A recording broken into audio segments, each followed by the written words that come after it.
lúdico. Seguramente que Vale se va a encargar de el que gane esta trivia, hacerle llegar una botella de QR Ser y una botella de apelación de origen. Así que bueno, para los que les gusta la parte lúdica, les gusta jugar, realmente es muy, pero muy sencillo. Es un múltiple choice. Yo se lo voy a estar mandando después que terminemos la actividad en un link que le va a estar llegando ahí por mensaje. Ustedes lo van a poder abrir directamente de ahí. A mí me va a llegar automáticamente a mí acá, no acá en Mendoza, ¿no? pero sí acá en la computadora. Y bueno, vamos a decir quién es el que ganó, y el que gana va a tener una botella de QR Ser de regalo y una botella del paraje Altamira, las compuertas también de regalo. Esto es para darle un poco un contenido lúdico, así que es importante que prestemos un poquito de atención a los argumentos de venta, ¿no? Y un poco a las características de los productos. Realmente, esta actividad que vamos a tener hoy es una actividad que si ustedes están en el mundo de los vinos, no solamente, si bien yo voy a hablar un montón de cosas con respecto a nuestros productos, pero van a ser un montón de herramientas que le van a servir a ustedes, ¿no? En lo que es esta tendencia nueva que hay en lo que es en el estilo de los vinos, que se viene en la Argentina, que es una tendencia que yo realmente festejo cuando uno habla de las indicaciones geográficas, que vino para quedarse, ¿no? Ustedes que están en la parte comercial, vieron cuando vamos a una vinoteca, ¿no? Y tenemos los vinos separados por variedades, Malbec, Cabernet Sauvignon, o en algunos casos cuando vamos a un restaurante, que agarramos una carta de vinos y vemos que esos vinos están en algunos casos, vieron que ahora se ve que estaban por variedades y en algunos casos están por bodega. Bueno, no va a faltar mucho tiempo para que ustedes vean esa segmentación por indicaciones geográficas, por lugares principalmente, ¿no? Cuando uno habla del paraje Altamira, cuando habla del Valle de Uco, cuando habla de las compuertas. Esto realmente es una tendencia nueva, bueno, se viene trabajando bodegas terrazas. Chandon hace muchísimo tiempo, hace 60 años, pero Terrazas viene haciendo un desarrollo en los últimos 25 años muy, muy grande en lo que son estas indicaciones geográficas. Entonces, en esto va a versar un poquito la actividad de hoy. Así Buenísimo. que, bueno. Ya somos varios, somos 28 hasta ahora. Así que...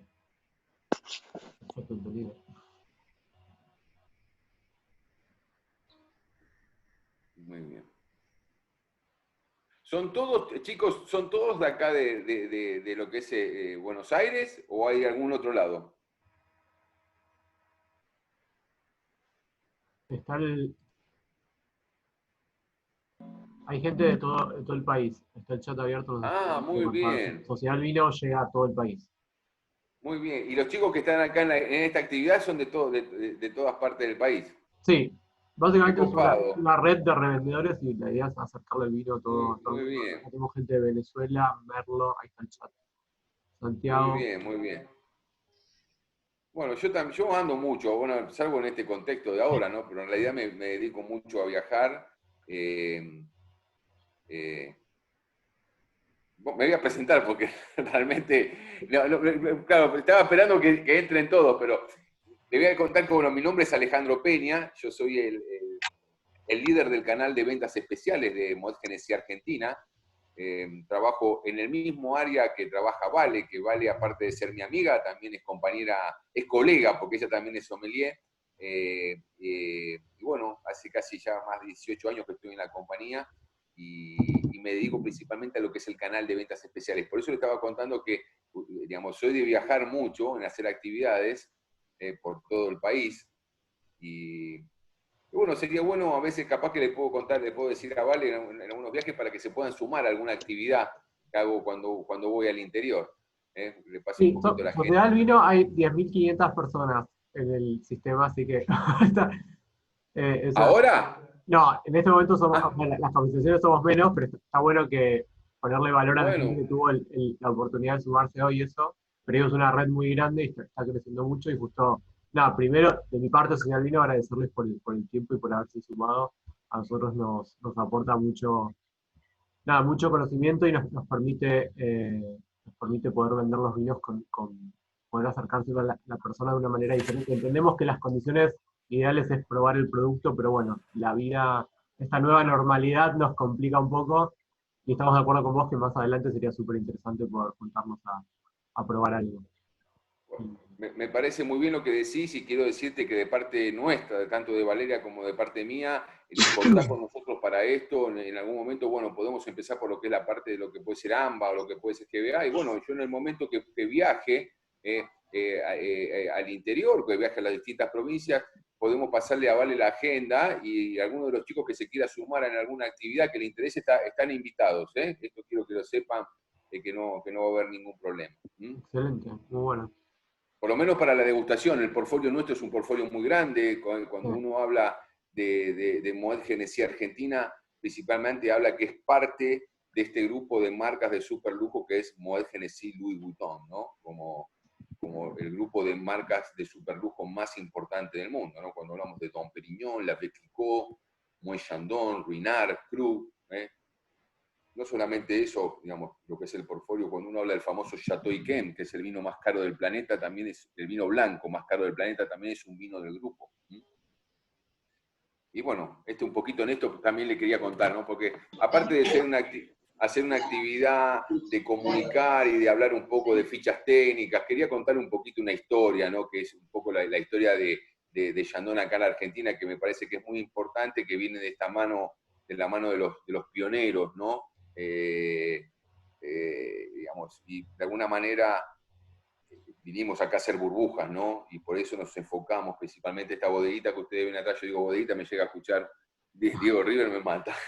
Digo, esta bodega es la más grande después de la Champagne. Y esta, la que está acá en Mendoza. Es la más grande, es la segunda más grande del grupo, la filial acá en la Argentina. Y esto quería contar un poquito. Así que cuando ustedes me digan, yo estoy en condiciones para empezar. Vamos a esperar cuando vos lo veas conveniente. No, ya, yo creo que en horario estamos bien y ya somos varios, hasta hace un ratito éramos unos 20 y pico. Después no hay problema que se vayan sumando. Sí, sí. Y eso La idea. la capacitación, la charla la vamos a grabar y después va a estar disponible para los que en este horario se les complicaba, así que hay un link Perfecto, después del perfecto. paso para que esté disponible la información y demás. Sí, yo sé que es difícil a veces cuando es mucha gente en un Zoom, ¿viste? A mí a veces me gusta, ¿viste? Dejarlos, es muy difícil cuando hay mucha gente el micrófono abierto, pero quiero que vos que estás coordinando todo, a medida que te vayan llegando preguntas, vos me interrumpas a mí y si querés, a ver, para que esto no sea un monólogo, No, no, ¿viste? sí, De pero alguna manera. siempre hacemos esa modalidad, como me quedo como una especie de moderador, te voy leyendo el chat para que puedas hablar tranquilo. Y es como vos decís, lamentablemente por la cantidad de personas tenemos que silenciar los Claro. micrófonos porque si no Bueno, es medio. Bueno, Cevita, entonces te dejo todo en tus manos y vos cualquier duda que tengan los chicos, Yo te las me voy van contando. interrumpiendo, lo mismo vos, Vale, me gustaría que también si tenés algo que decir, como vos te parezca, me preguntan, porque yo capaz que a veces me empiezo y me voy por la rama, bueno, chicos, bueno, la verdad que muy, pero muy contento en poder compartir esta actividad con ustedes, como les decía anteriormente. Moet Hennessy Argentina hace foco mucho en este tipo de actividades, en lo que es la capacitación para staff. Como les decía, ¿no? Que ustedes de alguna manera están en la línea de fuego con el cliente, por eso este tema de las capacitaciones para nosotros es muy importante. Hoy, como les dije anteriormente, vamos a ver 2 productos de Chandon y vamos a ver 3 vinos tranquilos de Bodega Terraza de los Andes. Tanto Bodega Chandon como Bodega Terraza de los Andes forman parte del grupo de superlujo más grande del mundo, como les comenté anteriormente, que es Moet Hennessy Louis Vuitton. Seguramente las chicas que están presentes deben reconocer a Louis Vuitton como este referente muy, pero muy importante en lo que es la marroquinería en el mundo. Cuando hablamos del grupo hablamos de lo que es la parte de cosméticas como Dior, Kenzo, Givenchy, relojes y joyas Tag Heuer, Zenith, ¿no? Y de estas columnas tan importantes que forman parte de este grupo, pertenecemos a la primera, que es el de licores y bebidas espirituosas con este portfolio de vinos y destilados de los mejores orígenes del mundo. Por eso cuando hablamos de que parte de todas estas levaduras que se utilizan para lo que se llama la doble fermentación, o lo que es la toma de espuma en el caso de nuestros espumantes, provienen de nuestra casa matriz champañera que es Moet Chandon. Yo, por eso les decía, ¿todos conocen esta diferencia que hay entre champagne? Esto, Seba, te lo cuento a vos y después vos, si te aparece alguna pregunta, después me preguntan y yo no hay ningún problema. La diferencia que hay entre champagne y vino espumante, digamos, hay una diferencia. Digamos, champagne es una denominación de origen, ¿no? Es un lugar, ¿no? Estaría muy bueno que, o sea, los perfiles de los vendedores son variados, hay gente que conoce un poco más, un poco menos, así que Por todos los eso. conceptos que se aclaren. Por eso, Seba, por eso. Por eso yo voy a ir avanzando y a medida que ustedes, digamos, algunos que lo deben saber, otros que no, pero por eso quería explicar. Siempre suma. Claro, la Champagne es una denominación de origen que tiene, en realidad, es la zona vitivinícola más cara del planeta hoy por hoy. Y es una zona muy chica porque tiene 34.000 hectáreas. Está a 150 kilómetros de París, tiene 120 kilómetros cuadrados con 35.000 hectáreas. De ahí, cuando uno habla de Dom Perignon, cuando habla de la Viclicot, de Moët Chandon, esos son champagnes, porque son elaborados dentro de esa zona. Para que ustedes tengan una idea, fuera de esa zona, en la vereda de enfrente de la Champagne, yo puedo hacer un vino con las mismas variedades de uva, con el mismo método de elaboración, pero no le puedo poner Champagne. Le puedo poner Cremant o Van Mousseau, pero no Champagne porque Champagne es una apelación de origen controlado. Y esto quiero que ustedes tengan en cuenta cuando empiece a hablar de los vinos tranquilos, esta diferencia que es muy importante. Imagínense, esto le cuento esta historia porque realmente es una historia realmente linda para contar y no habla tanto de lo que es una ficha técnica, ¿no? Después vamos a ir a la parte técnica, pero sí quiero contarles esto que es muy importante para nosotros porque ustedes piensan que se hacía vino espumante acá en Argentina hace 60 años. Chandon este año cumple 60 años en la Argentina. Que vinimos acá en la Argentina a hacer burbujas. ¿Pero por qué vinimos acá en la Argentina? Ustedes imagínense la época del 50, cuando una botella de Moët Chandon, que es el champagne, el Moët Chandon, que es la botella que más se vende en el mundo, se vendía una cada 5 segundos. Imagínense esa demanda de burbujas en una zona tan pequeña como es la Champagne. En ese momento había un presidente, que era el conde Robert Jean de Beauvais, que él tenía una frase, ¿no? Él decía que había que estar 15 minutos adelantados. Y en realidad no se equivocó. Al ver esa demanda tan grande que había de burbujas en el mundo, manda a su enólogo de confianza. Cuando hablamos del chef de cave, el chef de cave es el maestro bodeguero, ¿no? Es esa persona que prueba 1000 vinos base, ¿no? Para que ustedes tengan una idea, un chef de cave, no sé, acá en Argentina de los 60 años hubo 3 nada más, porque dedican su vida a la bodega, dedican su vino a manejar el estilo principalmente, en este caso del espumante, ¿no? Acá en Argentina. A ver, cuando uno habla de Richard Geoffroy, que es el que hace el Dom Perignon, hace 35 años que lo hace, ¿no? Ellos dedican su vida. Por eso son los que prueban el vino base, ¿no? Y dicen, bueno, voy a hacer el producto final. El chef de cave más importante en ese momento era Renaud Poirier. Renaud Poirier era el enólogo más importante que tenía la Champagne, que trabajaba para Moët Chandon. El conde Robert G. de Beauvais le dice, mira, tenés que ir a buscar un lugar donde podemos hacer burbujas fuera de esta zona.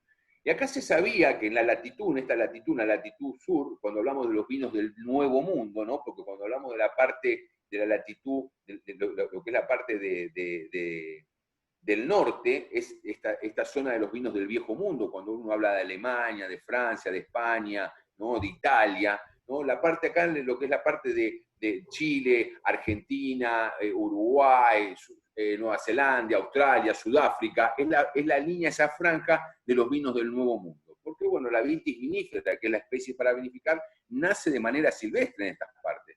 Entonces mandan a este chef de cave acá, a la parte del sur, para ver en qué lugar, fuera de lo que era esta zona de la Champagne, se podía hacer ya un Van Mousseau, no champagne, un vino espumante con las características de Moët Chandon. Renaud Poirier estuvo recorriendo todo lo que es la parte estuvo en Chile, estuvo en Brasil, estuvo en Uruguay, estuvo en la Patagonia y también estuvo en lo que es el norte argentino. Pero se dio cuenta que en una zona, en lo que llamaban la zona fría de los Andes, acá, a 1100 metros de altura, se daban las condiciones para hacer un Van Mousseau con las características de Moët Chandon. Por eso, después de varios estudios, se decide que en 1959 se funda la primera filial fuera de la Champagne acá en Argentina. Ustedes imagínense chicos, este contexto, ¿no? Todo este soporte cuando uno habla de Dom Perignon, de la Viclicot, de Moët Chandon, del 50% de la participación de marcas de Champagne a nivel mundial, que esa casa champañera decida hacer burbujas fuera de esa zona y elija acá la Argentina. Chicos, la Argentina es la nena, la bodega esta de acá, es la nena mimada del grupo, porque es la primera filial que se abre fuera de la Champagne. Cuando los franceses deciden hacer burbujas fuera de la Champagne, eligen acá la Argentina. Y esto habla un poco, chicos, habla de esta herencia francesa que tenemos nosotros acá, combinada un poco con lo que es el talento argentino. Y como premisa, siempre la calidad. Por eso podemos decir que somos especialistas en burbujas, porque nosotros vinimos de Francia, de la Champagne, acá a la Argentina, a hacer burbujas. Nacimos, vivimos, crecimos para la burbuja, porque la burbuja es nuestro mayor expertise. Uno habla de pertenencia, no pertenecer. Somos parte del grupo de marcas de superlujo más importante del mundo. Y eso es muy importante que ustedes lo sepan. Ustedes saben que la espalda de ustedes a la hora de ofrecer estos productos tienen el grupo el grupo de marcas de superlujo más importante del mundo. Y uno habla de que hoy por hoy tenemos, y esto lo voy a contar hoy porque esto le va a servir a ustedes en lo que es cultura general. Hoy podemos decir que tenemos el secreto mejor guardado de Mendoza, que es superar la barrera de los 1.500 metros de altura. ¿Se acuerdan que yo le dije agrelo acá? Ustedes saben, esto para que ustedes sepan en general, el 75% de todas las bodegas de la Argentina están en la zona centro y alta de Mendoza. ¿Saben qué altura es eso? 750 metros de altura. La zona centro y alta de Mendoza. ¿Por qué? Por una cuestión logística. Cuando vinimos acá nosotros, el Pinot Noir y el Chardonnay, que son las uvas emblemáticas para Chandon, para lo que son las mismas uvas que se utilizan en la Champagne, se utilizan acá en Argentina para hacer el espumante, son uvas de ciclo vegetativo corto, maduran muy rápido. Por lo consecuencia, necesitan mucha amplitud térmica. Por eso, nosotros vinimos acá hace 60 años, a Agrelo, acá, a 1.100 metros de altura.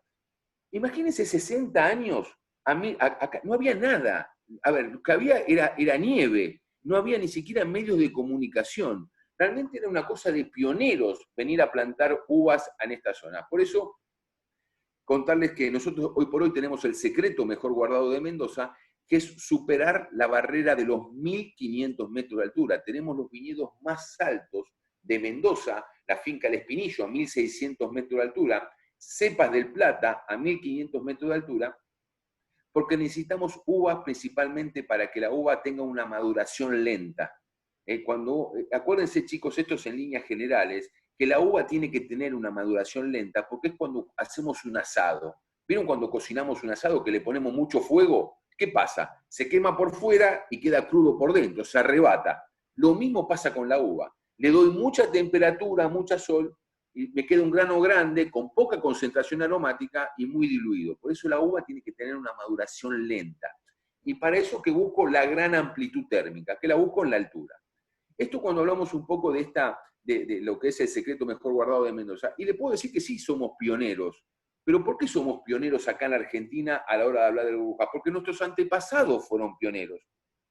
Y esto habla un poco de nuestro ADN, ¿no? Ser inconformistas, siempre ir un paso más allá. Esto capaz que ustedes lo deben conocer, incluso que venden varias etiquetas, más que yo. ¿Vieron cuando hablan de la zona del Valle de Uco? Y hablamos de esta zona tan importante en Mendoza como es la zona del Valle de Uco, donde hablamos de los viñedos más... Bueno, ¿saben que se plantaba hace 25 años, no hace 60 años en el Valle de Uco? Papa y poroto.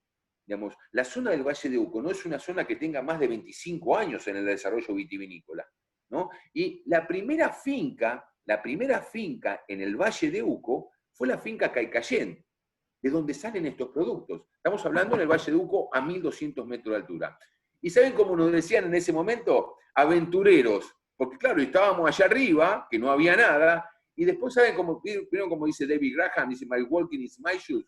Después todos caminaron con nuestros zapatos, porque al lado tenés a Catena Zapata, al lado tenés a Doña Paula, Nosotros no contentos con esto superamos la barrera de los 1.500 metros de altura. Chicos, esto le estoy mandando, le marco un montón de características para que vean que, digamos, Chandon acá en Argentina de alguna manera es especialista en burbujas, y hay un sello fundamental que tiene la bodega acá en Argentina que... a ver, yo esto lo hago como una pregunta y después yo sigo, ¿no? como les decía, ¿se hacía vino espumante hace 60 años en la Argentina? Sí, se hacía. ¿Pero con qué variedades? Con Chenin, con Ugni Blanc. No había variedades nobles de la Champagne. En la Champagne, la única variedad que interviene en la Champagne en Francia para hacer Champagne es Chardonnay, Pinot Noir y Pinot Meunier. La única blanca, y esto, escuchen esto bien porque esto tiene algo que ver con los vinos que vamos a degustar hoy. La única variedad blanca es el Chardonnay. El Pinot Noir y el Pinot Meunier son uvas tintas. Y vuelvo a hacer otra pregunta. ¿Se puede hacer vino blanco con uvas tintas? ¿Puedo hacer un vino blanco con Malbec? Sí, chicos, indudablemente que sí. ¿Saben por qué? Porque lo que tiñe lo que hace que el vino sea tinto no es la pulpa, es la piel, donde están los compuestos fenólicos, los antocianos, ¿no? Si yo saco esa piel y fermento la pulpa, lo que obtengo, ¿saben qué es? Esto, un blanc de noir, un blanco de uvas tintas. Por eso en la Champagne, de las únicas 3 variedades con las que se puede hacer Champagne, 2 son tintas, vinificadas como vino blanco. Quiero que me vayan siguiendo un poco en esto para que a ver un poco cómo es esta característica de los productos. Esto es un poco, a ver, una idea, ¿no? De que nosotros acá en Argentina realmente todo lo que es el savoir-faire, como dicen los franceses, ¿no? El savoir-faire es el saber hacer. Tenemos más de 300 años haciendo burbujas. Esto que quedan ustedes claros. La casa champañera más antigua del mundo es la Casa Ruinart, de 1729. Y esa casa, Ruinart, es parte del grupo. Entonces estamos hablando de 300 años haciendo burbujas. Y un sello indiscutido que tienen nuestros espumantes acá en Argentina son las levaduras seleccionadas que vienen de nuestra casa matriz champañera, porque tienen una característica principal, y esto cuando hable un poco de la elaboración van a ver que le da una característica espectacular y una característica única a nuestro espumante acá en la Argentina. Bien, esta era un poco la introducción que quería hacerles. Ahora sí vamos a ir un poco a estos 2 productos, a estos 2 grandes productos. Voy a empezar a hablar un poco uno dice, ¿cuál te gusta más? Y yo digo, la verdad que los tomaría en este orden, ¿no? Pero le voy a contar un poquito de este, que es un poco el más exótico, que es el Pinot Noir, es un Blanc de Blanc, un Blanc de Noir, un blanco de uvas tintas.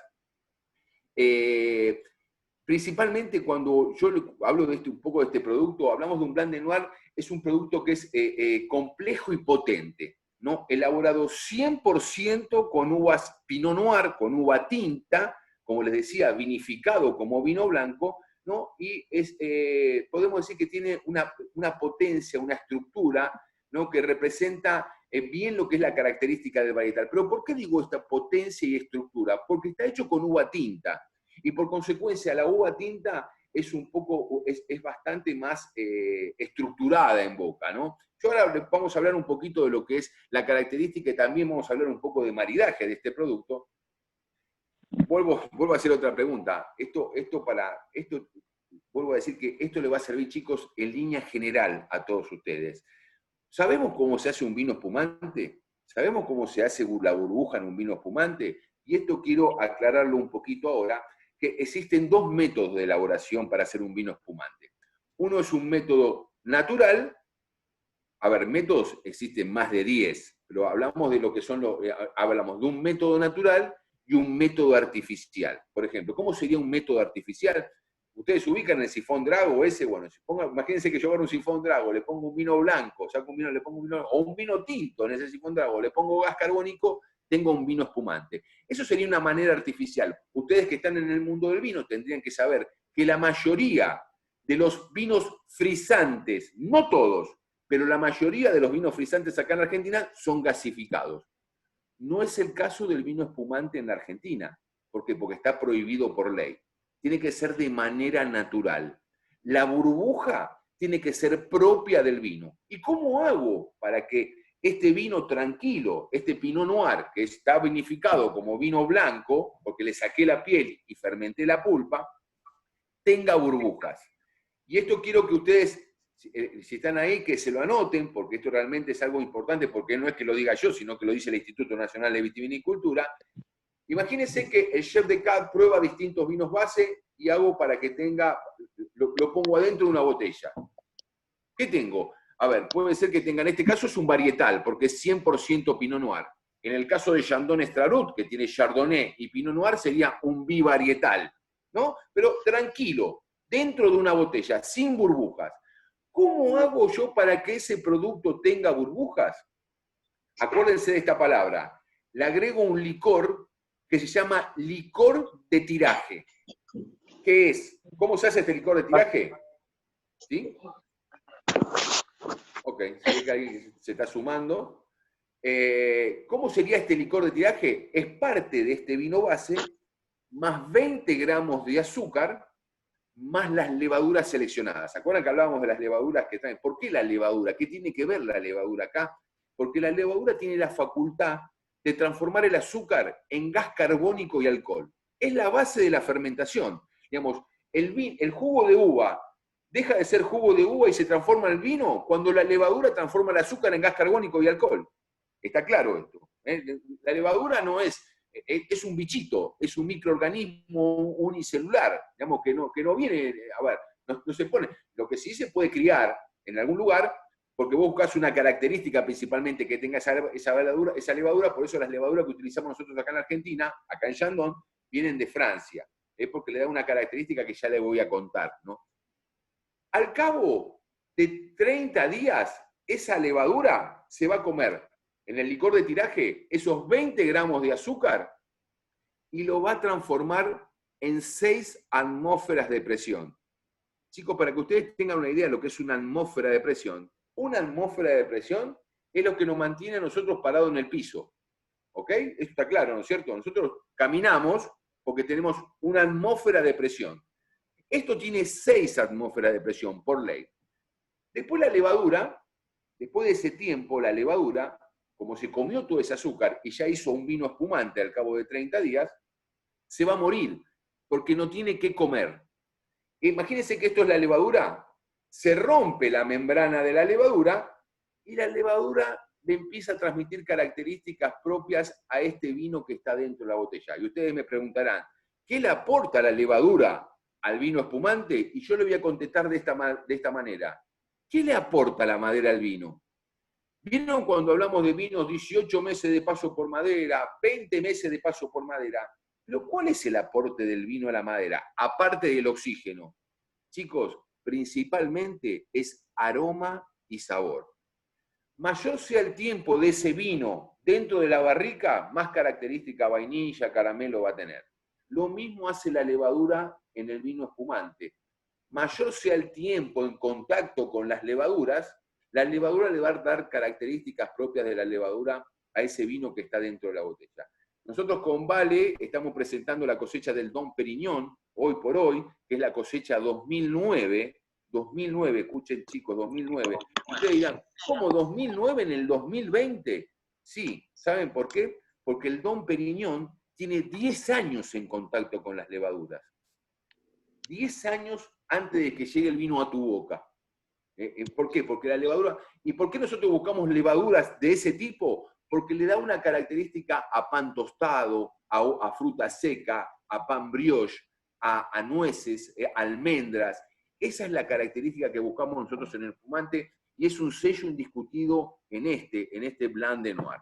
¿No? Esto para empezar un poco esta primera parte de lo que era la elaboración.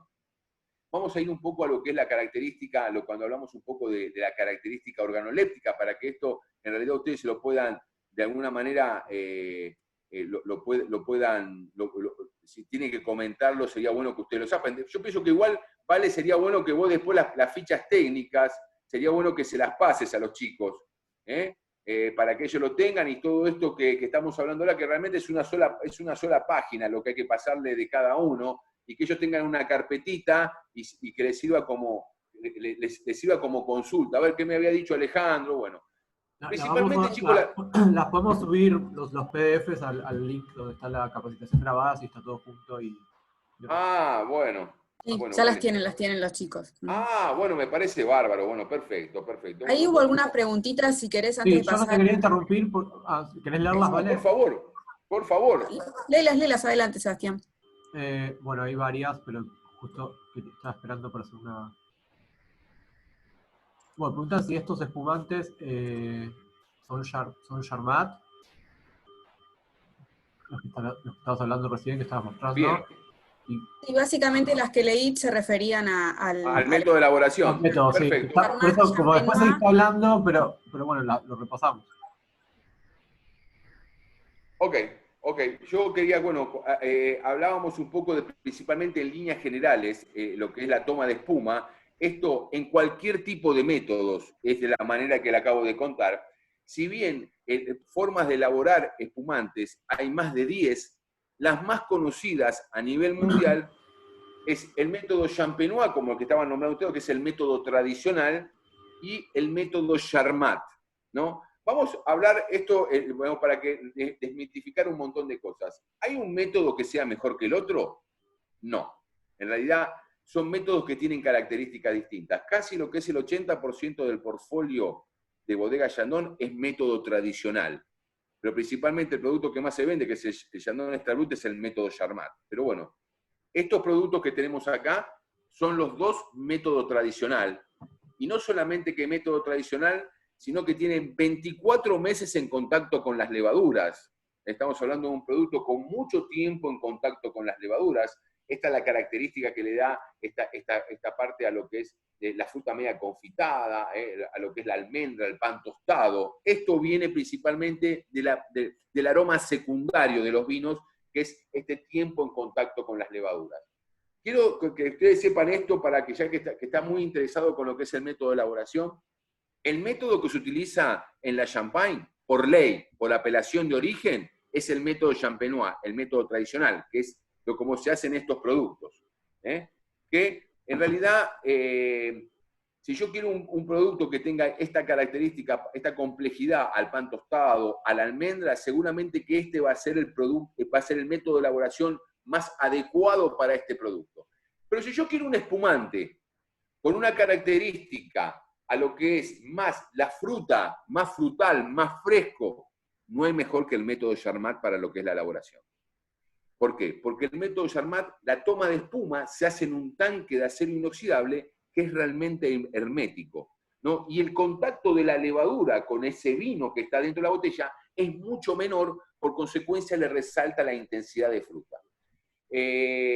Uno a veces puede decir el tema de precios o el tema de costos, que es más barato hacer el método Charmat que el método tradicional, y yo le voy a decir que eso tampoco es así. Porque yo para hacer el método tradicional o el método Champenois, que es el más conocido, que es el que se hace en la Champagne, lo único que necesito es la botella para hacerlo. No necesito otra cosa. En cambio, en el método Charmat necesito una infraestructura realmente muy, muy grande para poder hacer. De todas formas, en lo que son los métodos de elaboración, ustedes imagínense que yo el licor de expedición acá se lo pongo adentro de la botella. Y lo que hago después es ponerle una tapa corona. Le pongo una tapa corona, ¿no? Y esas pequeñas cantidades que entran de oxígeno, que entran por esa tapa corona, me van a ayudar a evolucionar este producto que está dentro de la botella durante, en este caso, 24 meses, y va a ser una característica, un aroma más a lo que, si bien es un aroma frutal, pero va a tener esta complejidad de lo que son los toques de almendra, la nota pan tostado. En el tanque de acero inoxidable, en el método Charmat, digamos, es completamente hermético. ¿Y por qué se utiliza ese método? Para maximizar la intensidad de la fruta. Por eso, chicos, les repito, si ustedes digamos, quieren disfrutar puntualmente de un producto que tenga intensidad en la fruta fresca, no hay mejor que el método Charmat, ¿no? Porque está diseñado para esa característica. Y sí puede pasar que el tiempo en contacto con las levaduras no sea tan grande, pero de todas maneras, Chandon acá en la Argentina, en esta bodeguita que ustedes ven acá atrás, hace lo que llama el Charmat Longo. Estamos hablando de entre 7 y 8 meses en contacto con las levaduras antes de salir al mercado. Pero básicamente esas son las dos diferencias. Yo no sé si quedó claro. Sí. Había también otra pregunta que se refería a la diferencia entre licor de tiraje y licor de expedición. Algo también de los suelos de la Champagne. Te las digo así las tres juntas porque seguramente puedes hacer un redondeo y explicar a las tres. Y si la altura influye si influye el gusto, la altura además de la maduración. O sea, son tres preguntas que creo que se pueden redondear en una. Muy bien.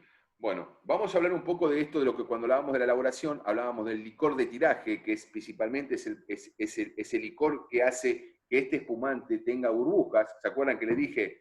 Son 20 gramos de azúcar más las levaduras seleccionadas. Al cabo de 30 días, esas levaduras se van a comer esos 20 gramos de azúcar y lo van a transformar en 6 atmósferas de presión. Después de ahí, es el tiempo enológico que, digamos, según el estilo de cada producto, el tiempo en contacto con las levaduras. Por ejemplo, si es el Dom Perignon, lo voy a tener 10 años en contacto con las levaduras. Si es, no sé, el Chef de Cab de esta línea, el Blanc de Noir de Chandon, van a tener 5 años en contacto con las levaduras. Si es el caso del Cuvée Reserve, va a tener 2 años en contacto con las levaduras. Eso según el estilo de cada producto. Bien, una vez que pasó el tiempo enológico en contacto con las levaduras determinado por el enólogo, por el chef de cab, ¿qué tengo que hacer después? Tengo que remover esas levaduras que están adentro de la botella. Entonces aparece, ¿se acuerdan cuando hablábamos del remouage, que inventó la viuda de Clicquot, allá por el 1800, ¿no? Que era remover, girar y poner boca abajo para que esa levadura quede en el pico. Y después que hacía ella ya en el 1800, lo congelaba en la nieve. Entonces cuando hacía el degüelle, salía ese corchito de levadura limpio y tenía un producto limpio. Bueno, después de hacer ese producto acá, a ver, más modernizado, porque esto se enfría en propinenglicol, ¿no? En 10 minutos ya lo tenés congelado este pico, haces ese degüelle. Y acá, chicos, quiero que agarren lápiz y papel para que ustedes sepan, porque esto no le va a servir solamente para lo que estoy diciendo yo ahora, sino le va a servir para cualquier tipo de espumante que ustedes vendan. El Instituto Nacional de Vitivinicultura, esto hablamos de el licor de expedición. ¿Qué es el licor de expedición? Para que ustedes tengan una idea, es como la receta de la abuela del enólogo, ¿no? Es la receta de la abuela en el sentido de que, según la cantidad, para que ustedes tengan una idea, a ver, ¿cómo le puedo decir? A ver, ¿vieron un vino en cosecha tardía? ¿Vieron un Oporto? ¿Vieron un Marsala? ¿Un vino dulce? Bueno, como en muchos casos en la Champagne lo hacen con cognac también, este licor de expedición. Pero para que ustedes tengan una idea, es como un vino dulce. Eso se llama licor de expedición. Entonces, según el dosaje que tenga cada espumante, el dosaje de ese licor de expedición va a ser lo que se llama la diferenciación de estilos. Y esto quiero que le quede claro ahora, que según el Instituto Nacional de Vitivinicultura, para que sea Brut Nature, que sería, esto anótenselo porque voy a ir de más seco a lo que es más dulce. Hablamos del Brut Nature, hablamos de 3 a 7 gramos de azúcar por litro de mosto. Por litro de mosto, no, por litro de vino. Hablamos de 3 a 7 gramos, que sería el más sequito de todo. Después hablamos del Extra Brut, y quiero contarles esto del Extra Brut, ¿no? Porque yo una vez estaba dando una charla y una señora me dice, señor, esto de extra, me preguntaba esto porque en la Champagne, la mayoría de los Champagne son Brut. Entonces me dice, pero esto de Extra Brut es un invento argentino. Le digo, señora, no solamente que es un invento argentino, sino que es un invento de Chandon. Digamos, Chandon no es que creó la categoría Extra Brut acá en la Argentina, la creó a nivel mundial la categoría Extra Brut. Y hoy por hoy, acá en la Argentina, es la categoría que más se vende, la Extra Brut.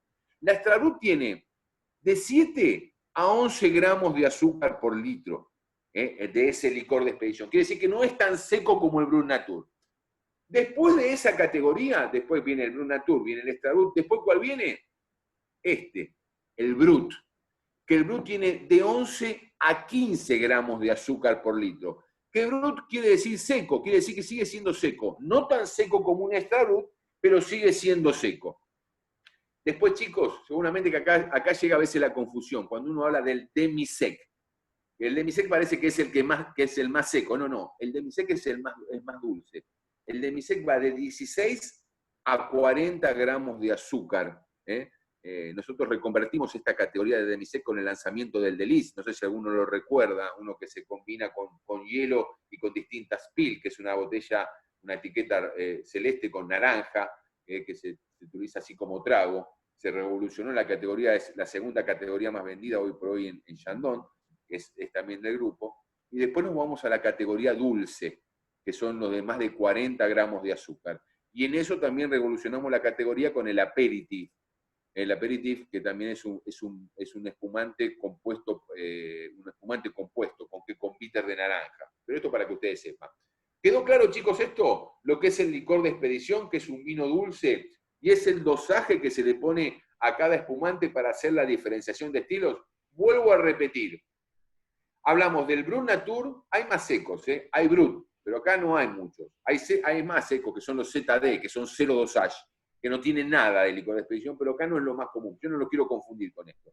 Pero cuando ustedes ven la etiqueta del Brut Natur, que en el caso nuestro, la categoría acá en la Argentina la creamos en 1980, la categoría Brut Natur, que es la etiqueta negra, tiene de 3 a 7 gramos de azúcar por litro. La sigue la Extra Brut, que va de 7 a 11 gramos de azúcar por litro. La sigue la categoría Brut, que va de 11 a 15 gramos de azúcar por litro. La Demi-Sec, que va de 16 a 40. Y después nos vamos con los dulces, que van arriba de 40. Esa es la primera parte de la respuesta que contesté. Y había una pregunta que me gustó muchísimo ahí, que hablaba de las características de la uva, si es por la altura. Chicos, cuando uno habla, es un montón de factores. Y estos factores, ¿saben cómo se llaman? Tienen una sola palabra. Se llama terroir. Terroir si estuviera ya en la Champagne, en Francia, ¿no? Acá, como estoy en la Argentina, le vamos a decir, ¿saben cómo? Terruño, con doble R y ñ, que son letras bien nuestras. Uno dice terruño y piensan en el suelo, pero en realidad el terroir o el terruño es el conjunto de 4 factores: el clima, el suelo, la vid y principalmente la mano del hombre. Cuando tengo estos factores, que el 90% de la calidad de cualquier vino que ustedes estén vendiendo, que tengan en el portfolio de venta, ¿no? en la cartera de venta, cualquiera de esos vinos que ustedes elijan al azar, el 90% de la calidad de ese vino, principalmente es la materia prima. ¿Ok? Digamos, yo con uvas de buena calidad puedo hacer vinos buenos o vinos malos, pero con uvas de mala calidad indudablemente que voy a hacer vinos malos. Por eso, cuando hablamos de los aromas y de los sabores del vino, hablamos principalmente que el clima es un factor determinante. ¿Por qué es un factor determinante? Porque a diferencia de nosotros acá en la Argentina, principalmente la cordillera de los Andes, que ahora después les voy a mostrar una foto de la cordillera de los Andes, que cuando empecemos la parte de los vinos, nosotros tenemos realmente un desarrollo extraordinario acá en lo que es la vitivinicultura en la Argentina, porque no tiene techo todavía. Nosotros tenemos, en un pequeño sector con un gran declive, tenemos distintas amplitudes térmicas, cosas que en Francia, ni ir más lejos, el caso de Chile, que tiene influencia netamente del Pacífico, yo tengo que ir, para buscar uvas de distintos ciclos vegetativos, tengo que ir, acercarme al río o a las grandes masas de agua. Miren lo bueno que tiene acá la Argentina, que yo en un pequeño sector con un gran declive puedo plantar acá Chardonnay, Pinot Noir, y acá abajo puedo plantar Cabernet Sauvignon y Syrah. ¿No? ¿Por qué? Porque ese gran declive, ese es un factor importante, el clima. El clima al que la uva tenga, escuchen esto que la verdad que me estoy dando todo de mí hoy, pero bueno, contarle que miren ustedes esto, ¿no? Que la uva a la altura, a tener mayor amplitud térmica, la maduración es mucho más lenta. ¿Y qué guarda esa uva? La acidez tartárica. La acidez no llega a metabolizar por el calor, entonces guarda toda esa intensidad de fruta en esta gran amplitud térmica. Ese es un factor que podemos hablar que trabaja mucho en lo que es la frescura y lo que es la acidez de los vinos. Y un factor que es muy importante es el suelo, chicos. El suelo, ¿por qué es un factor determinante también acá? Porque el suelo, esto lo vamos a ver más cuando veamos el tema de los vinos, el suelo de Mendoza es completamente heterogéneo. ¿Pero por qué es esto buenísimo? Porque ustedes imagínense la cordillera de los Andes, ¿no? Que hace 10 millones de años no existía la cordillera de los Andes. Todo eso que ahora después voy a mostrar una foto, van a ver que cuando uno habla del cordón del Plata, eso hace 10 millones de años no existía. Todo eso era lecho marino. Cuando se produce el choque de las placas tectónicas y se empiezan a formar la cordillera de los Andes, todo ese lecho marino quedó allá arriba. Cuando empieza la parte aluvional del desprendimiento, ¿no? Por la parte del deshielo de la cordillera de los Andes, todo ese material grueso, lo que es la parte de carbonato de calcio, la parte fluvional, la parte calcárea, quedó allá arriba y la parte más fina fue quedando en la parte más baja. Por eso ese suelo que tiene Mendoza es completamente distinto y es completamente también distinto el ciclo vegetativo. ¿Cómo? Disculpen, bueno, no escuché. No, fue un micrófono que se abrió. Nada más. Ah, perfecto. Bueno, yo igual, yo quiero que vamos a terminar de hablar de las burbujas y después me voy a enfocar un poco más en esto, que van a ver que es mucho más lindo contárselo con el tema de los vinos, las características que tiene una uva en los distintos lugares, ¿no? Voy a hablar con propiedad, en las distintas IG, en las distintas indicaciones geográficas. Vale, yo no recuerdo, ¿me quedó algo pendiente de la pregunta? No, creo que estamos. Quizás ahora podríamos avanzar un poquito sobre las características de cada producto, Bueno, perfecto. como digamos un poco speech de venta. Sí, perfecto. Quería contarles un speech, yo hablo de speech, en realidad estamos hablando del espumante número 1 elegido en 2019 como el mejor espumante argentino, ¿no? Este que estamos acá, que es el Blanc de Noir. Y uno dice, ¿cómo hace para que un producto sea el mejor? ¿Quién lo dice? Porque si quién dice que es el mejor espumante, bueno, yo le voy a contar esto, que también me gustaría que ustedes lo sepan y que sirve como un atributo de venta. En Inglaterra, en el Reino Unido, se hace un concurso, que es un concurso que dura un par de días, que se llama el Champagne Sparkling Wine World Championship, ¿no? ¿Quién lo realiza este concurso? Steve Stephenson, que es este famoso crítico y escritor, poeta y escritor del mundo de las burbujas, que es el más importante en el mundo. Él hace este torneo que interviene en los 6 continentes, vienen de todas, muestras de todas partes del mundo, y que compiten tanto los vinos espumantes como los champagne. En este torneo, que fue el del año pasado, este producto, que es el Blanc de Noir, que es el primero que le voy a contar un poco las características, tuvo medalla de oro en su categoría. Medalla de oro en su categoría como el mejor espumante de su categoría. Nosotros tuvimos un premio muy importante en el 2017 que fue la medalla de oro en la categoría rosado, Brut Natur rosado, como el único, como el mejor en el mundo, como el Brut Natur rosé. No sé si es un producto que lo tengan en el portfolio de la venta, pero quiero que sepan que existe. Es el único en la Argentina, porque no hay Brut rosado en la Argentina. El único lo elaboramos nosotros. Y eso realmente como herramienta de venta es un producto, es algo importante, que ustedes lo sepan, ¿no? Que fue el mejor espumante del 2019 elegido acá también en la Argentina.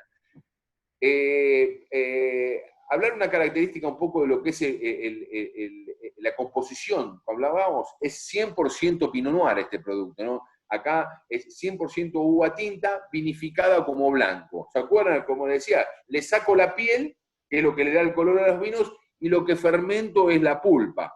Tanto la pulpa de uva blanca como la de son exactamente igual, entonces lo que obtengo es un Blanc de Noir. Por eso el color de este espumante es un color medio tirando a lo que es el ámbar, ¿no? Que tiene reflejos medio dorados, pero más bien es un color porque está hecho con Pinot Noir. Me es muy cómico hablar de descriptores aromáticos cuando no tengo me es extraño incluso, ¿no? Hablar de descriptores aromáticos cuando no tengo la copa en la mano. Pero cuando hablamos un poco de los aromas, acuérdense que el Pinot Noir no deja de ser una uva tinta. Y lo que demuestra este producto es una complejidad en lo que son las frutas rojas, ¿no? Esta intensidad en lo que es las frutas rojas, pero tipos confitadas. Confitadas por la maduración, digamos, esto realmente tiene esa maduración lenta, el Pinot Noir, en esta finca que tenemos, tanto la finca Caicayén como Cepa del Plata, como el Espinillo, que estamos superando la barrera de los 1.200 metros de altura.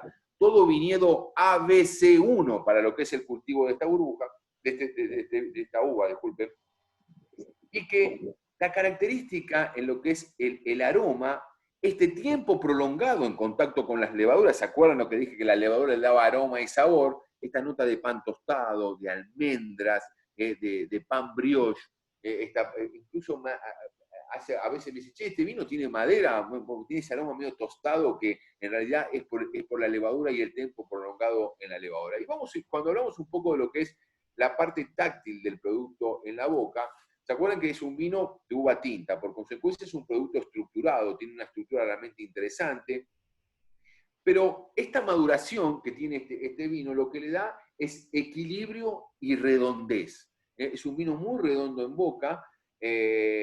Podemos decir que hay una palabra que se la quiero contar, que se llaman causales, que son las caudalías. No me van a contestar ahora, pero la caudalía es el tiempo que dura el vino en la boca. ¿Vieron cuando hablan de un vino largo o un vino corto? Bueno, eso se mide por caudalías, que las caudalías no dejan de ser segundos. Cuando uno habla de, no sé, este vino, que ustedes escuchan capaz, dicen, o el sommelier o el enólogo dice, este vino tiene 7 caudalías, 8 caudalías. Bueno, es porque es un vino largo, porque dura más de 7 segundos en la boca. Estos vinos son de caudalía larga, son vinos muy largos, muy complejos. ¿Por qué? Porque principalmente la uva tinta le da esta estructura, esta esbeltez, ¿no? El Pinot Noir lo que le brinda es esta parte mineral, la estructura, la esbeltez. Sí. No, pensé que me estaban...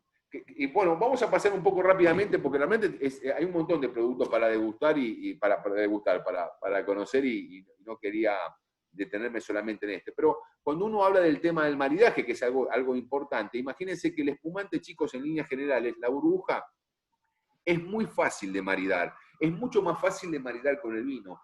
Y estos productos, tanto el Pinot Noir como el Chardonnay, como el Blanc de Blanc, el blanco de uvas blancas, son productos realmente con esta estructura muy fácil de... Cuando uno habla de branch, o cuando habla de tapeos, un tapeo realmente, ¿no? Algo realmente que puede ser una parte con quesos y con fiambres, ¿no? Un branch, ¿no? Cuando hablamos en general, uno puede poner frutas, puede poner vegetales que van muy bien con este producto. Y el estilo de cocina francesa, bueno, en realidad va mucho con lo que son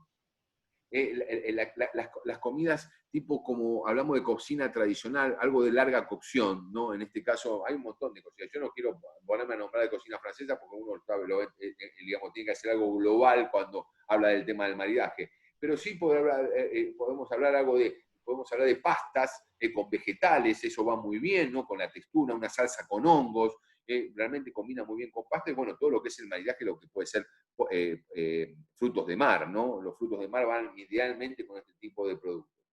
Le voy a contar un poco de lo que es el Chardonnay. Básicamente el Chardonnay, a diferencia del Pinot Noir... Ale, te interrumpo un segundo. Sí. Podemos hacer un paréntesis en el maridaje, que yo siempre lo he nombrado en otras capacitaciones. Sí. Nosotros tenemos en el portafolio Champagne Barón de Rothschild, y cuando di esa capacitación, justamente los champagnes son estos, los que tenemos esas etiquetas son Brut, y siempre sale el tema de la armonización con preparaciones dulces. Me gusta aclararlo, que no son los mejores amigos, y por qué.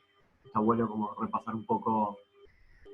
No te escuché bien, a ver si... No, que por una cuestión cultural o idiosincrática, en los momentos de festejos siempre solemos poner espumosos secos con preparaciones dulces, ¿no? Y que no se llevan bien, y está bueno aclarar por qué. Bueno, ¿qué pasa? En realidad, tendríamos que hablar un capítulo todo aparte de lo que puede llegar a ser. Pero por ahí resumir, sí, entiendo que da para hablar mucho, pero por ahí... Sí, estoy de acuerdo. Yo, chicos, esto, a ver, le hablo palabra de libro. Uno eso, a ver, sí, uno lo asocia un poco a lo que es la parte de postres. Hablamos de espumante. Cuando hablamos de un espumante que tenga un licor de expedición, realmente cuando hablamos en un segmento de lo que puede ser un demi-sec, que tiene un contenido de azúcar un poco más importante. En realidad, yo quiero contar esto, porque uno habla de la parte de postres. Está bien, ¿postres de qué tipo, puedes decir? Porque si vos me hablas de postres de fruta, principalmente con fruta, estos productos van. Digamos, esta es la versatilidad que tiene este producto, lo mismo que los Brut rosados. Van con postres de fruta. Realmente capaz que si vos me hablas de una composición, de una torta, con mucho chocolate, no, indudablemente que no va a ser, digamos, el maridaje adecuado. Ustedes tienen que saber una cosa, cuando hablamos de lo que es el maridaje, una comida que tiene un gran contenido de acidez en boca, va con productos que tengan buena acidez. Pero eso es de libro. Después encontramos hablamos un poco de lo que es el maridaje por oposición. Cuando hablamos de maridaje por oposición, podemos decir que este tipo de productos, ¿no? Cuando hablábamos de lo que decíamos, ¿no? Hablamos de postres de fruta, ¿no? Pero ¿qué pasa? Bueno, ya el dulce, lo que puede ser una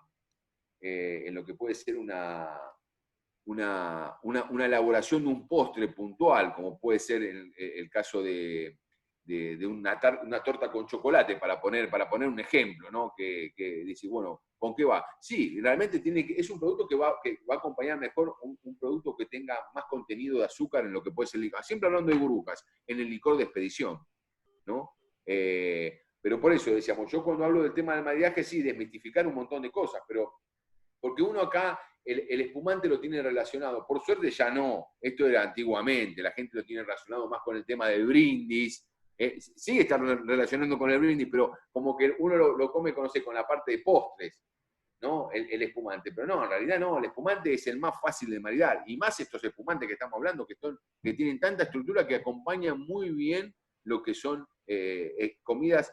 No voy a hablar de muy estructuradas, con grandes condimentos, sí, pero sí con comidas delicadas, ¿no? Como le acababa de decir. En el caso de lo que puede ser un salmón vuelta y vuelta con una salsa de crema liviana. Esto es maridaje de libro para esto.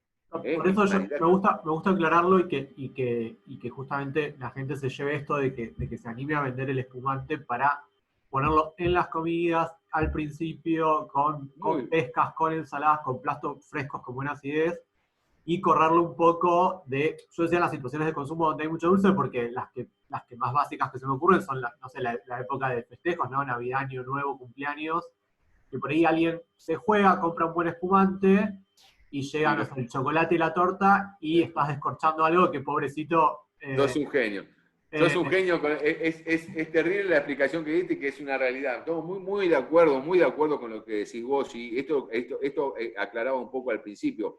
A ver, yo capaz que, ya hablando de este tipo de productos, ya ni siquiera se me pone a mí en la cabeza hablar de un postre, ¿no es cierto? Pero bueno, puede ser que, digamos, si uno lo quiere maridar esto con un postre, y bueno, tiene que ser un postre de fruta, ¿no? Con frutas, con peras, con manzanas asadas, pero no lo pongo tanto a lo que es la parte de lo que puede ser una elaboración de un bizcochuelo con algo dulce, con chocolate, o una crema. Por eso digo que este tipo de productos son ideales para acompañar con comidas. Ustedes imagínense que el público sibarita que consume este tipo de productos, que son gente conocedora, digamos, realmente, por eso hablaba de un tapeo, y también un tapeo bastante elaborado, con quesos de larga curación, ¿no? Con fiambres realmente elegidos, con embutidos realmente elegidos, cuando hablamos un poco de un tapeo, y cuando hablamos de platos principales, hablábamos un poco de estas pastas con vegetales, que van muy bien, con ensaladas, con quesos de larga curación, con blandos, semiblandos, y así un montón de descriptores. Yo pienso que el Pinot Noir, si yo agarro un plato de carne, no capaz que no tan grasa, ¿no? Pero una carne magra, con una ensalada, ¿no? Con un acompañamiento con una ensalada bien condimentada, ¿cómo se puede hablar? Con algún acheto italiano, realmente con una característica realmente muy sutil. Son maridajes de libro, chicos. En realidad, este tipo de productos salen de lo que es el marco festivo y se introducen en el consumidor de una manera diaria, cotidiana, tanto para un almuerzo y tanto para una cena. Yo siempre, la imagen que traigo es como que a mí me da mucha lástima, es que muchas veces me ha pasado estar en cualquiera de estas situaciones, se sirve un gran espumante al final del evento y claro, de alguna manera se desperdicia, porque vos después prestás atención a las copas y las copas están todas por la mitad, porque la gente, claro, conscientemente, con tanta azúcar, ese espumante queda amargo. Claro, la gente deja la copa de lado sin darse cuenta, mirás a la mesa y están todas ahí. Sin darse cuenta. Es clarísimo lo que decís, es clarísimo, porque aparte le deja ese gusto metálico en la boca. Es como, y se quedan con una imagen justamente que el vino es totalmente lo contrario, toda la elegancia y la fineza que tiene ese vino es como que está opacada por el azúcar. Es muy valedera tu acotación, y es una cosa que realmente hay que trabajar, y en eso, bueno, cuando uno presenta este tipo de productos con estos vinos que son realmente con un trabajo cultural en el viñedo muy importante, con una elaboración realmente, cuando uno habla de viticultura de precisión, cuando habla de vinificación de precisión, hoy por hoy el chef de Cab, después de estos 34 años de Onofre Arcos haciendo todo lo que es la línea Chandon, Diego River es el nuevo chef de Cab, y digamos, este es un trabajo que yo no sé, bueno, por eso uno habla, es muy difícil, ¿no? Hablar de algo que uno no prueba también, ¿no? Hasta la realidad, ¿no? Pero bueno, es un producto realmente único, tanto el Cuvée Reserve, el Blanc de Noir, como el Blanc de Blanc. ¿Qué encontramos de diferencia con el Blanc de Blanc? Bueno, que el Blanc de Blanc está hecho básicamente con uva Chardonnay. Es un varietal, es un vino varietal 100% con uva Chardonnay. El mismo método de elaboración. Esta viene un poco más de lo que es la finca Caycayen, ¿no? Que en la finca Caycayen el suelo tiene ese suelo fluvional en el cono aluvional de la cordillera de los Andes, lo que le da una característica un poco más mineral. fruta, muy frutal. Ahí los chicos me preguntaban, ¿no? ¿Qué hace la piedra caliza? Y ahí la piedra caliza, el carbonato de calcio, lo que hace es, de alguna manera, trabajar un poco lo que es la acidez de la uva, ¿no? Metabolizarla y se hagan que los vinos de la zona del Valle de Uco sean vinos más frutales. La característica, bueno, uno me dice, ¿cuál te gusta? A muchos les gusta el Pinot Noir. Yo realmente, para mí, el Chardonnay es un producto que no tiene desperdicio, me encanta porque es elegante, es cremoso, es suntuoso en boca, tiene esa característica, lo que es la fruta de carozo, como el damasco, como el durazno, como la pera, la manzana, muy, muy frutal, y tiene ese dejo, como es un espumante, la uva viene de la zona de la altura, tiene ese dejo cítrico, como lo que es la mandarina madura, lo que es el pomelo rosado, ¿no? Es un producto súper complejo el Blanc de Blanc, al igual que el Pinot Noir, realmente nosotros estamos muy contentos de tener este tipo de productos en el portfolio con una elaboración realmente extraordinaria y realmente en un segmento, nosotros que te diga, vale, nosotros hacemos degustaciones periódicamente de productos y uno a veces se deja influenciar por la etiqueta, ¿no? Pero si haces una cata ciega y yo te pongo estos productos y digamos, comparación, yo no sé, bueno, vale, en qué segmento está ahora este vino con la nueva lista. De paso te quería decir, hay también una pregunta interesante que podemos abordar. 2, o sea, es el tiempo de guarda del producto, o sea, saber que en realidad los productos cuando salen al mercado ya están listos. No necesariamente uno los tiene que vender con el speech de la guarda, pero está bueno que sepan qué potencial de guarda. Le voy a contar ahora, me parece buen dato. Y acá hay algo más que también les sirve a ellos, o sea, saberlo. Pregunta, se repitió esta pregunta, ¿qué diferencia los terruños de champán con los de Argentina? Como ellos tienen un champán para vender, quizás, o sea, estas diferencias de que tienen que ver con el suelo del producto les venga bien como argumento. Bueno, muy bien. Si uno, a ver, voy a empezar un poco por esta diferencia de terroir a terruño. Hablamos de dos terroirs. La zona de la Champagne es la zona vitivinícola más cara del planeta por una cuestión. Para que ustedes tengan este contexto y voy a hacer esta comparación. Voy a hacer la comparación de Mendoza y voy a hacer la comparación de lo que es la Champagne. De los 365 días del año en la Champagne, hay 250 días nublados. 4 meses de frío y 2 meses de hielo permanente. En ese clima extremo, tan extremo, por eso hablamos de la Champagne como la zona más septentrional para lo que es el cultivo de la vid, se cría el Chardonnay, el Pinot Noir y el Pinot Meunier, que son las únicas uvas que se pueden usar para elaborar champán, ¿no? A diferencia de acá de Argentina, que de los 365 días del año tenés 300 días diáfanos, 300 días de sol, ¿no? Yo le voy a decir un poco la diferencia entre uno y el otro y después le voy a decir qué le hace a la uva eso. Al haber poco en la Champagne, todo este clima tan extremo, la uva, el Pinot Noir, el Pinot Meunier, que son uvas tintas, la piel no es nada, porque no tiene temperatura, la uva no madura. ¿Y qué hace que la uva no madure? Que retenga, no quiero meterme en la parte muy técnica, pero quiero que ustedes lo sepan, lo que se llama la acidez tartárica, que es uno de los ácidos que tiene la uva, pero la acidez tartárica es la más buscada en el mundo, porque te lo da un clima determinado. Cuando la uva tiene poca maduración, retiene esa acidez tartárica porque por la fotosíntesis no puede metabolizar, entonces hace que, ojo, cuando hablo de acidez, por eso cuando uno habla de la columna vertebral, de lo que es el champagne, la columna vertebral, habla de la acidez. Chicos, pero cuando uno habla de la acidez, tiene que tener, digamos, no estoy hablando de la acidez del limón, cuando muerdo un limón, sino que hablo de esa acidez que te hace salivar la boca, que te hace, ¿no?, esta acidez agradable, ¿no? Cuando probamos un champán, muchos de ustedes han probado el champán y ven que principalmente la característica que tiene el champán es la acidez, ¿no? ¿Por qué? Por eso la Champagne y la zona vitivinícola, estamos hablando de 1 millón de euros la hectárea en la Champagne. 1 millón de euros, es la zona vitivinícola más cara del mundo. Esa es una característica que tiene la Champagne en lo que es la zona climatológica. ¿Qué pasa acá en Argentina? Nosotros tenemos muchos días diáfanos, ¿no? Y hay una cosa que es fundamental. La planta, para poder vivir, necesita entre 700 y 800 milímetros de agua. ¿Y qué pasa? En la Champagne está prohibido el riego. No en la Champagne, en Francia está prohibido el riego. Por eso la apelación de origen te dice que vos no podés regar. ¿Cuál es el problema de la champaña? Por eso, de la champaña tenés, de 10 años de cosecha, tenés 7 malos y 3 buenos. 7 malos y 3 buenos. Por eso ustedes cuando ven el Moët Chandon, cuando ven la Vieux Clicquot, la etiqueta naranja, ven que no viene con el año. ¿Por qué no viene con el año? Porque necesito remanente de otro año para mantener el estilo. ¿Y qué pasa en esos super años, en esos 3 años que son realmente extraordinarios? Se hacen las cuvées de Prestige.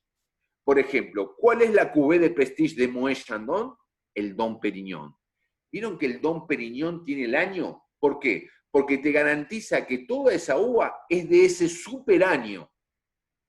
La cosecha 2009, que es la que presentamos con Vale ahora, es la cosecha número 51 desde 1929. Desde 1929, no, 1924 es la cosecha número 51. Ahí hubo décadas que el Dom Pérignon salió 2 veces nada más. ¿Por qué? Porque no se daban las condiciones, ¿no? Esa es una cuestión climatológica. Acá en la Argentina, de los 365 días del año, tenemos 250 días diáfanos de sol. Pero ¿qué pasa en la Argentina? ¿Ustedes saben que la Argentina es el país vitivinícola que más se riega en el mundo? El que más se riega en el mundo es en la Argentina. El problema que tiene la Champagne es cuando le llueve 1,20 metros, es que se le empieza a podrir la uva, ¿no? Cosas que acá en la Argentina no pasa. ¿Por qué? Porque, digamos, si vos no regás en Mendoza, no crece nada. A ver, el 20% de la provincia de Mendoza, que es la única que está cultivada, el 20%, es gracias al agua. Ustedes, si conocen Mendoza, y vieron cuando van a Mendoza, que vas a una plaza en Mendoza, y ves que hay pasto, es porque se riega, porque no crece nada en Mendoza, porque es semidesértico el clima en Mendoza. Pero ¿qué favorece eso? Que nosotros regamos. Y el agua, ¿qué te permite? Tener un control del viñedo, ¿no? Por eso es muy importante, ¿no? el tema de lo que es la vitivinicultura acá en Argentina, que al poder regar, de alguna manera tenés un control de la planta. Esto cuando hablamos de una diferencia climatológica, ¿no? Voy a la primera pregunta que estábamos hablando de esta diferencia climatológica. Otra diferencia muy grande que tiene la Champagne y los grandes vinos mundiales, cuando uno habla del Chablis, el Chablis no es una variedad de uva, ustedes saben, ¿no? El Chablis es una apelación de origen controlado, ¿de dónde? De la Borgoña. ¿Y por qué el Chablis, ese vino blanco, se hizo tan conocido en el mundo? Porque Chablis, este pueblito de Chablis, que básicamente, para que ustedes tengan una idea, es básicamente Chardonnay. La uva es Chardonnay. ¿Pero por qué hace que ese Chardonnay sea tan distinto a otra parte del mundo? Porque el suelo, ese suelo, es suelo calcáreo, de sedimento, de fósil marino. Lo mismo que el suelo de la Champagne. La Champagne tiene 20 centímetros de materia orgánica y el resto es hueso, es tiza de calamar.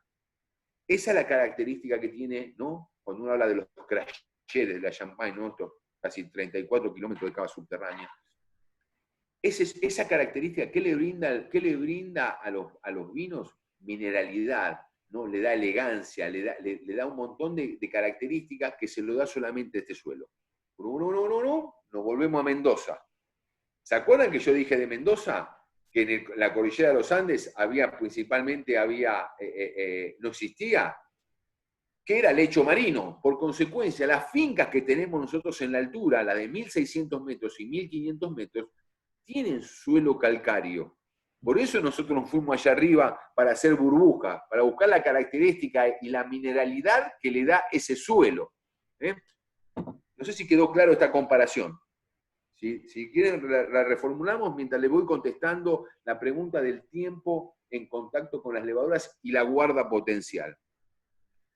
Los productos que estamos acá, que en realidad todos los productos del portfolio están hechos para consumir en el momento que uno lo compra. No quiere decir que esto no tenga un potencial de guarda. ¿Qué le da al espumante el potencial de guarda? Le da la característica la concentración que vos buscás en el viñedo con los compuestos que hace el vino. Tengo miedo de estar poniéndome muy técnico, pero le quiero, digamos, si les tengo que explicar hablar del potencial de guarda, les tengo que explicar un par de factores. Digamos, el potencial, digamos, el vino se diseña en el viñedo. Digamos, el estilo enológico del vino, digamos, yo quiero hacer un vino que para que tenga 20 meses de paso por madera y para que lo pueda guardar 40 años, lo tengo que diseñar en el viñedo. ¿De qué manera? haciendo un raleo de racimo, buscando concentración de aroma y sabor, ¿no? Hacer un trabajo cultural en el viñedo para que esa uva sea concentrada. Lo mismo pasa en el espumante. Yo creo que este espumante, digamos, tenga una vida mucho más larga y tenga una estructura más larga, lo busco en el viñedo. La acidez es un conservante natural del tiempo, digamos, del vino en la botella. Estos son vinos que tranquilamente lo podés guardar 5 años. Son espumantes que lo podés guardar 5 años. No quiere decir que no puedas guardar más. Digamos, es más, lo podés guardar 15 años. Pero vos tenés que saber que lo que te vas a encontrar no va a ser lo mismo que está el producto diseñado para tomar en el momento. Por ejemplo, ese aroma terciario, ese bouquet, a medida que va pasando el tiempo el vino en la botella, va a ir cambiando, porque el vino no deja de ser un elemento vivo dentro de la botella. Digamos, las pequeñas cantidades de oxígeno que entran por este corcho va a ayudar a evolucionar ese producto y la fruta se va a empezar a apagar. Esa fruta, esa intensidad de fruta se va a empezar a apagar. Y va a empezar lo que llaman, yo por eso a veces me río cuando hablan del bouquet, ¿qué bouquet tiene este vino? El bouquet lo tienen los vinos que lo guardaste mucho tiempo. El bouquet no es un aroma de un vino que vos lo comprás y lo servís y lo tomás. Por ejemplo, un Chandon Extra Brut. No tiene bouquet, porque no es un vino, salvo que ese Chandon Extra Brut lo haya guardado 10 años. Pero, realmente, todo lo que es la parte frutal se va a perder y va a empezar a aparecer lo que se llama el bouquet de reducción, el aroma de reducción, el gusto a reducción, que va a ser, puede ser, en este caso, en los espumantes, te recuerdan un poco a lo que es la manzana asada, ¿no? Esa característica, ¿no? Un poco a lo que es hojas secas. En un vino tinto puede ser aroma a cuero, a champiñones, ¿no? Pero principalmente cuando hablamos de la guarda potencial, este vino, podemos hablar de una guarda potencial tranquilamente manteniendo las características que nosotros buscamos de 5 años. ¿Eh? No quiere decir que después se echa a perder, no, pero va a empezar a evolucionar el vino de una manera ya más grande y se va a empezar a correr del estilo, ¿no? Yo de esto les cuento les cuento para que ustedes sepan, digamos, muchos de los vinos que nosotros guardamos, ¿y cómo va a ser este vino cuando lo guarde 20 años? Y no sé, lo mismo que te diga cómo va a ser mi hija cuando tenga 30 años, no tengo ni idea, digamos, según cómo se vaya, también cómo lo vaya cuidando, las condiciones de guarda que le das al vino, ¿no? La condición de guarda tiene que tener una buena humedad, 80% de humedad, temperatura siempre abajo de los 12 grados, no arriba, no tiene que estar sujeto a lo que es la vibración, porque la vibración lo decanta, y la luz es un factor que lo destruye a los vinos en 15 días. Esas luces dicroicas del supermercado que le ponen a los vinos blancos, yo a veces voy al supermercado y me río, que veo los vinos blancos que le ponen esa dicroica, en la semana te lo liquida. ¿Veo cuando dice el vino tiene gusto a cartón mojado? Eso se llama mal de luz, que es un aroma que lo ganan los vinos cuando le das mucha concentración de luz. Por eso el ambiente tiene que ser oscuro. Esa es una condición de guarda. Y la condición de servicio, de temperatura de servicio, chicos, también de alguna manera uno está entre los 6 y los 8 grados. Cuando acá hace mucho calor en verano, que hace 35 grados, y son vinos que lo tenés que tener a 4 grados de temperatura, 4 grados que es frío, para que cuando vos en el momento que lo sacaste de esos 4 grados ya te subió 1. En ese momento que lo sacaste te subió 1 grado. Pero no tomarlo más de 8 grados. ¿No? Ojo que en la Champagne lo toman a 10, 12 grados, porque son otro producto y porque hace mucho frío en la Champagne. ¿Alguna otra pregunta? Yo creo que estoy justo acá conectado para decirles que, bueno, aprovechen a Alejandro, que es una de las personas que más sabe la materia, así que le digo a todos que puedan aprovechar a preguntarles, muy claro, baja muy bien al llano todo lo que aprendió. Así que aprovecho a decir esto, que lo aprovechen porque es una masterclass lo que está dando. La verdad que... Yo le agradezco, chicos, yo le quiero decir esto, digamos, el tema del vino es un tema súper apasionante. Y en realidad, yo estoy dispuesto a ustedes para que en el momento lo único que tienen que hacer es hablar con Vale, y esto es la primera instancia que podemos hacer lo que es este tema de lo que es la capacitación. Podemos hablar de lo que ustedes quieran, yo estoy dispuesto, solamente ustedes tienen que avisarle a Vale, y cualquier duda que ustedes tengan, nos juntamos, charlamos, ningún problema. Para mí es un placer compartir la actividad con ustedes, y la verdad que yo lo disfruto mucho. Así la pregunta que te iba a hacer, Ale, es porque, bueno, por ahora el rating es muy alto, somos casi 50, pero falta toda la parte de vinos tranquilos. Es tal vez preguntarte si vos considerás de dividirla y en otra fecha pasar a los vinos tranquilos, o si la gente tiene más tiempo para... Digo porque, o sea, hoy tuvimos como una super clase, seminario de champagne y espumosos, tal vez Sí.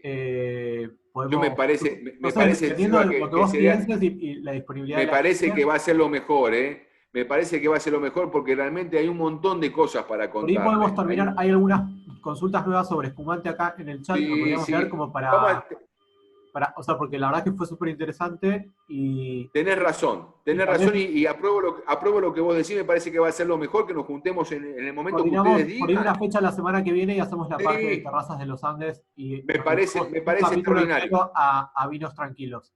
Me parece extraordinario tu propuesta, me parece que va a ser lo mejor, porque realmente hay mucho tema, mucha tela por cortar con lo que es el tema de los vinos y hay un montón de cosas nuevas que le va a servir a ustedes en líneas generales que se viene desarrollando en Mendoza, que quiero que ustedes aprendan también. Buenísimo, aparte vamos a tener toda la atención fresca de nuevo. Bien. Te leo un par de consultas más con respecto al espumante, Sí, así como le vamos cerrando el tema. Igual podríamos quedarnos a hablar todo el día, pero... a ver, voy a volver. Dice, la guarda Hay algo larga... interesante, Perdón. perdón, Sebas, pero había algo interesante para redondear, si decían algo de la altura, ay, se me escapó. Si era entonces, o sea, si era la altura o el terroir. Yo le quiero decir que es una combinación de los dos factores. O sea, en la altura uno lo que busca es la acidez y cierto refinamiento en la expresión de fruta, y el suelo te da la mineralidad, o sea, es una combinación de esas dos cuestiones, ¿no? Que es lo que hace que vos tengas un buen producto complejo, o sea, de alta calidad con respecto al terroir. Ale, si querés complementar.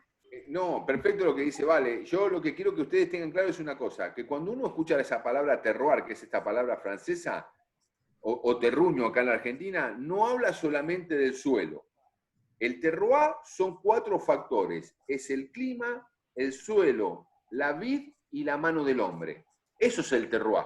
Digamos, ¿cómo ustedes imagínense, yo le voy a hacer un poquito así, esto en líneas generales, ¿no? Uno habla del clima, digamos, nosotros, a diferencia de la mayoría de las zonas vitivinícolas del mundo, que tienen influencia de los grandes mares y los grandes ríos, la nuestra es todo lo contrario, porque es netamente continental la influencia climatológica. Esto es lo que nos hace diferente a otra parte del mundo. Por eso, cuando hablamos del concepto fundacional de la calidad del vino en la Argentina, básicamente es el clima.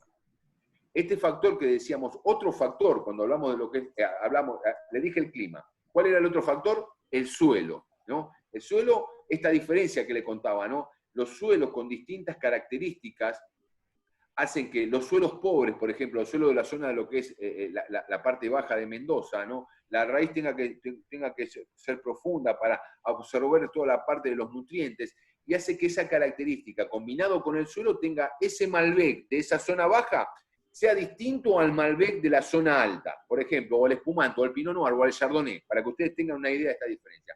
Por eso hablamos que el suelo es un factor que determina, la composición del suelo determina la característica de lo que es la marcha, como dicen ellos, la marcha climática, ¿no? O lo que es la fenología de la vid, que es el estudio de la secuencia de la planta en el año. Y después tenemos la planta como un factor determinante. Y esto quiero ser claro con la planta, porque la planta de la vid, chicos, es un yuyo. Es más, es una enredadera. Mira, si lo tengo que definir técnicamente, es una liana la planta de la vid. Es una liana. Que si no existe la mano del hombre, ¿no? Para hacer un equilibrio en lo que es la parte foliar de lo que es la parte de la planta y lo que es la parte del fruto, no existirían vinos de calidad. Por eso la mano del hombre es un factor muy importante en el trabajo cultural. Y vieron, chicos, cuando nosotros encontramos vinos que dicen la edad del viñedo, 20 años, 30 años, también es importante para, ¿no? La capacidad que tiene la planta, esta versatilidad en adaptarse a distintos climas, a distintos suelos. Por eso cuando uno habla del terruño, o habla del terroir, habla de estos 4 factores. Que sí, por eso, una misma planta plantada en suelos y climas distintos, por consecuencia va a traer vinos distintos. Le voy a poner un ejemplo claro de un Chardonnay. Un Chardonnay de una zona cálida. ¿No? Un Chardonnay, vamos a hablar de un Chardonnay con una zona cálida, pero se me recuerda decirle ahora San Juan, ¿no? Que hay Chardonnay en San Juan, como hay Viognier en San Juan. ¿Qué característica tiene? Tiene ese dejo a lo que es la fruta tropical, esos Chardonnay. Pero ¿qué pasa con el Chardonnay que nosotros buscamos? Nosotros buscamos un Chardonnay con un estilo elegante, porque lo utilizamos para hacer vino espumante. Entonces, por consecuencia, nos tenemos que ir a una altura más fresca, porque acuérdense que digamos, la zona de San Juan, la zona baja de San Juan, es más cálida por la temperatura que tiene. Y en Mendoza, digamos, donde encuentro mayor amplitud térmica, en la zona alta de Mendoza, ¿no? En la zona alta que hay más diferencia en lo que es la amplitud térmica, ¿no? La diferencia que hay entre el día y la noche. Entonces, la uva tiene temperatura del día. A ver, en el Valle de Uco te puedo decir que en época estival tenés 7 grados de noche y 35 grados de día. Esa amplitud térmica hace que la uva madure lentamente. Entonces, digamos, esa fruta tropical no aparece. Aparece la fruta de carozo, el damasco, el durazno. Y aparece la nota cítrica, porque nosotros queremos que tenga esa acidez vivaz. ¿Por qué? Porque estamos en la altura. Y el suelo, esta característica del suelo calcáreo, hace que tenga mineralidad. Por eso, después hay mucha tela por cortar, que después en la próxima clase voy a ser un poco más claro con el tema de los vinos tranquilos para entender un poco esta diferencia del terroir, ¿no? Esta diferencia de terruño. Bueno, queda súper claro justamente para hablar un poco de la diversidad y de las diferentes expresiones dentro de una misma cepa o uva. Y a mí me gusta aclararlo, yo siempre lo bajo a algo también súper terrenal, pues cuando uno le pregunta a la gente, bueno, ¿qué vino te gusta para por lo menos encontrar un estilo? Muchas personas directamente responden la uva, y acá justamente esto refuta eso. Cuando te dicen, bueno, me gusta el Malbec. Entonces yo siempre repito, bueno, bárbaro, pero no es Coca-Cola, ¿no? Como podemos jugar muchísimo con todas estas variantes que estás nombrando, y es súper interesante cómo determina el suelo, la edad del viñedo, la mano del hombre, las técnicas de identificación, el perfil de ese vino. Yo, chicos, me gustaría que este tema lo abordemos cuando hablemos de los vinos, para que a ustedes les quede un concepto mucho más claro de lo que es esta diferencia de terroir en lo que es la expresión de la uva al final, ¿no? En lo que es el producto final. Yo me parece que es un tema, digamos, que para tocarlo con profundidad, me gustaría tocarlo con el tema de los vinos. Cuando tengamos la actividad con los vinos, para hablar bien de las características. Entonces, lo que voy a hacer es contarles que ustedes que están ahí, les va a servir para que ustedes sepan, el paraje de Altamira, yo me acuerdo que estaba leyendo y me contó, La Terraza me contó las características. Entonces les voy a contar por distintas zonas las características que tiene, la composición del suelo y la característica de ese clima, para que ese mismo Malbec, elaborado por la misma bodega, con el mismo equipo de ingenieros agrónomos y enólogos, tenga expresiones distintas, completamente distintas. Por eso... te hago 2 preguntas últimas relacionadas al espumante, así sí. Vamos cerrando con esto. Dice, si te hago las 2 juntas, es ¿la guarda larga afecta de alguna manera a las burbujas de los espumantes? Y la otra es, la pregunta es, ¿el espumante se guarda parado o acostado? Muy bueno. Me encanta. Ahí, perdónale, antes de que arranques, capaz que se le puede dar algunos tips, o sea, de guarda de los productos, que esos para argumento de venta también sirve mucho. Los tips de guarda. Las botellas y el producto, claro. Lo conté recién, me parece, las condiciones de guarda. ¿Ah, sí? Sí, conté, le dije que sí, le conté que realmente tenemos que tener una humedad realmente bastante importante. Ah, perfecto, perfecto. Le conté de la humedad, le conté de la oscuridad, digamos, del mal de luz que le da esas luces cuando uno va al supermercado, que esos vinos blancos que le da la dicroica, realmente en 2 semanas y se llama mal de luz, la temperatura, la humedad, y el tema de parado y acostado. Muy buena pregunta, porque es una pregunta que hacen mucho. Le voy a contar un poco qué pasa con esto del tema de la guarda inclinada o parada. ¿Por qué uno inclina la botella para guardar? Principalmente, ¿para qué? Porque el corcho tiene su naturaleza como es, porosa. Por consecuencia, los cambios climáticos hacen que el corcho haga esto. Se encoja, si es seco, se encoge, si hay humedad, se expande. Ese trabajo que hace el corcho hace que la cantidad de oxígeno que entre por su naturaleza porosa sea más o menos. Por ejemplo, entonces yo en realidad, si es un clima muy seco y la botella está parada, el corcho se tiende a encoger mucho, porque está seco, y entra mucha cantidad de oxígeno. Entonces ese vino que tiene una guarda potencial, por ejemplo, los vinos que vamos a ver la semana que viene, tiene una guarda potencial de 10 años, esa guarda potencial se va a ver, digamos, como tiene más cantidad de oxígeno, se va a ver afectada a un tiempo menor. Entonces, por consecuencia, no pasa eso. Eso pasa acá en Buenos Aires, no justamente hoy, que tenés una humedad del 80%. Pero no, en Mendoza, a ver, me equivoqué. En Buenos Aires no tenés problema porque tenés este tipo de humedad seguido. Hay una humedad del 80%. Pero en Mendoza, que es un clima muy, muy seco, el corcho tiende a hacer ese trabajo. Por consecuencia, yo cuando inclino la botella, ¿qué logro? Que el líquido toque el corcho y que lo mantenga ¿de qué manera? Húmedo, para que lo tenga expandido. Entonces, de esta manera, poniendo la botella de esta manera, lo que hace es que el líquido toque el corcho y esté siempre líquido. ¿Qué problema hay? ¿Qué problema hay? ¿No vieron algunos lugares donde, o vamos a algún restaurante que están las botellas así, puesta boca abajo? ¿Qué problema trae eso? Que el líquido empieza a caminar por el corcho. ¿Le ha pasado alguna vez que han visto algún corcho que se llama embebido el corcho? ¿Qué pasa? Cuando empieza a caminar y ustedes lo ven, caminó por la mitad, no pasa nada.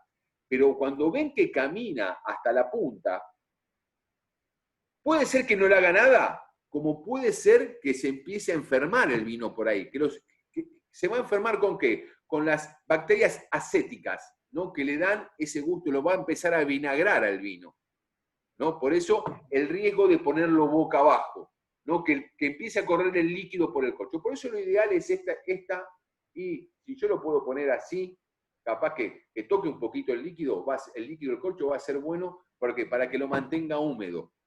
Para que lo mantenga húmedo. ¿Quedó claro esto, chicos, cuando hablamos de lo que es, ¿sí? ¿Se va? Clarísimo. Creo que... ¿Y la otra cuál era, Vale? Vos no, Seba, vos me dijiste, ¿cuál era la otra? La de las burbujas. Muy buena pregunta, muy buena pregunta. Muy buena pregunta, esta muy buena pregunta que yo capaz que lo dejé pasar porque siempre pensando que iba a hablar de vinos y no quise. Muy bien, chicos.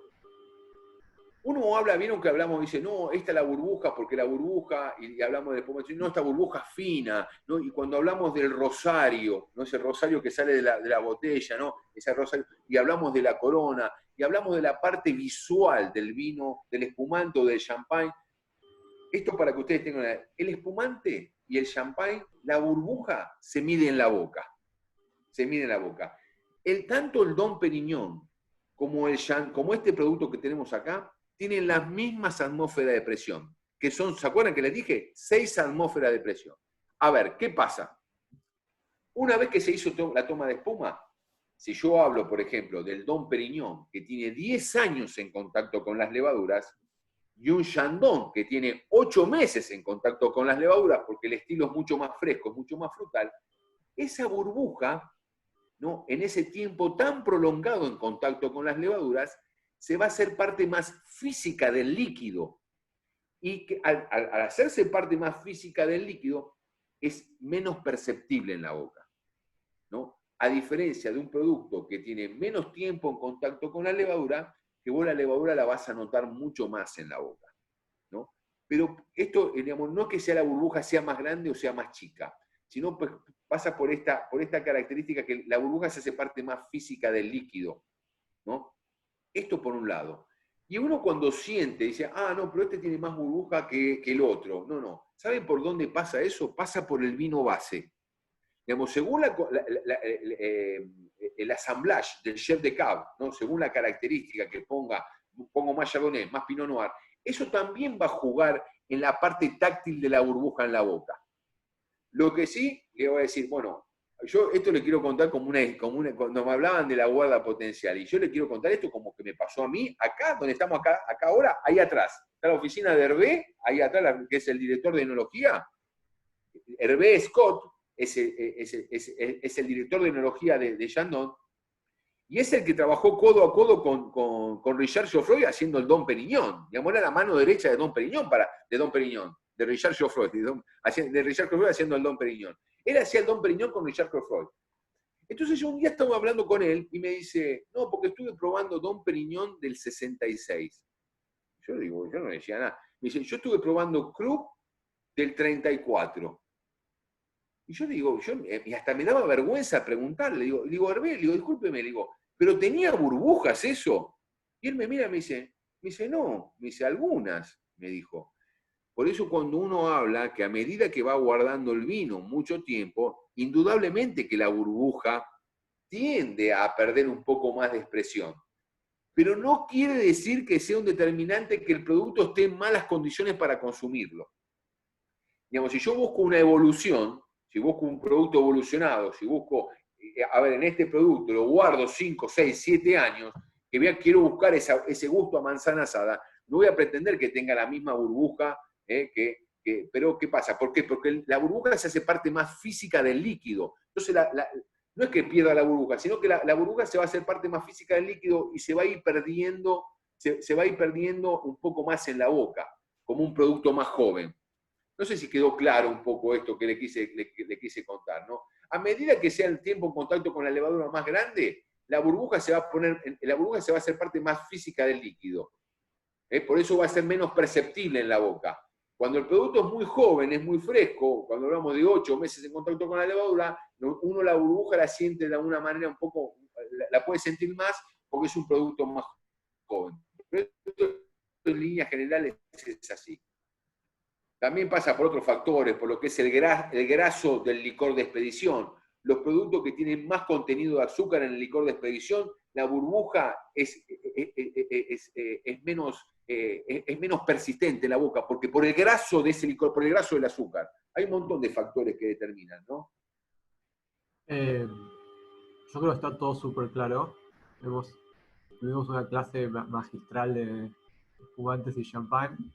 A ver, creo que hay una más y vamos a ir cerrando, así tenemos un encuentro la semana que viene con los vinos tranquilos. Hay una ahí, perdón, que complementa y ya cerramos. Las dos últimas, si el método Charmat, la burbuja es más grande, pregunta, y si esto se relaciona con el tiempo en contacto con las guías y la fecha de degüelle. Están relacionadas. Muy bien. Muy bien, a esa pregunta lo que hago es que la burbuja cambia por lo mismo que dije anteriormente, por el tiempo en contacto con las levaduras. No porque en un método y en otro la burbuja se haga diferente.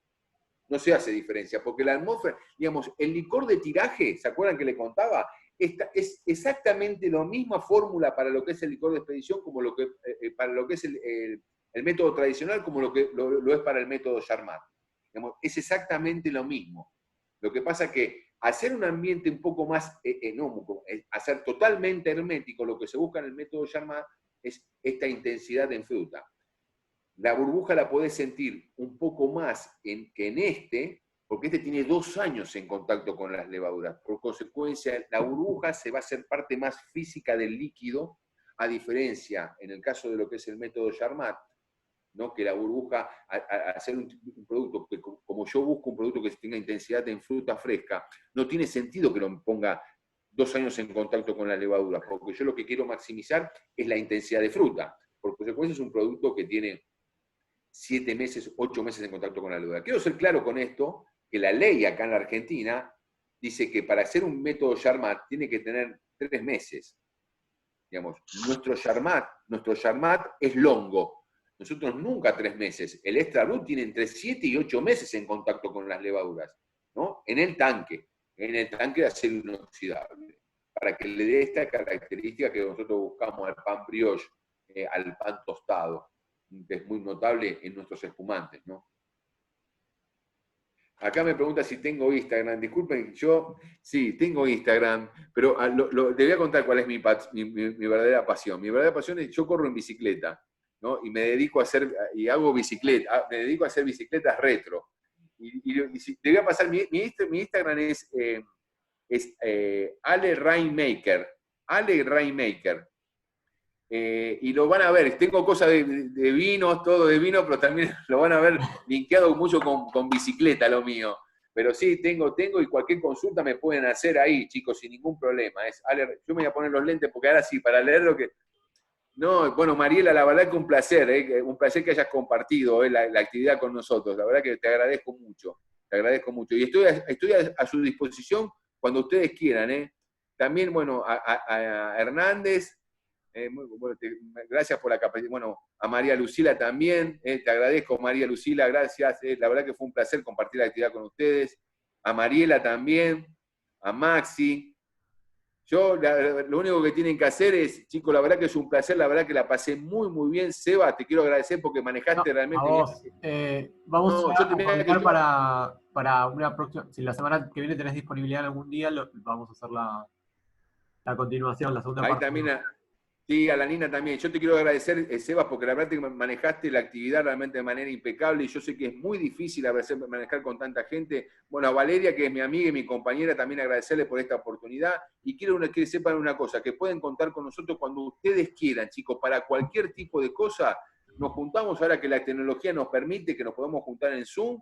Cuando ustedes, cualquier duda que ustedes tengan, se hacen una lista, lo hablan con Seba, hablan con Vale, nos juntamos, hacemos una charla, ningún problema. Así que estoy a disposición de ustedes.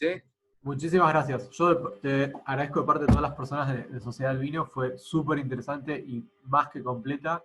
Así que tuvimos un flor de seminario sobre vinos espumosos y champagne. Así que agradecerte y nada, yo ya voy a, luego coordinamos con Vale una fecha para seguir con la... No hay ningún problema. Gracias por el tiempo y a todos por haberse sumado. Les recuerdo que queda grabada, así que vamos a subir el link al link de las capacitaciones para que puedan volver a escuchar. Así que bueno, gracias, Vale. Gracias a todos también, agradecerles la participación, o sea, fue un placer poder compartirlo con ustedes. Arreglamos fechas, Sebas, a ver si Ale está disponible para la semana que viene, perfecto. Hacemos la semana que viene, ¿sí? Quedamos así. Gracias a todos. Bueno, gracias. Saludo enorme, chao chicos, gracias por todo, Abrazo enorme.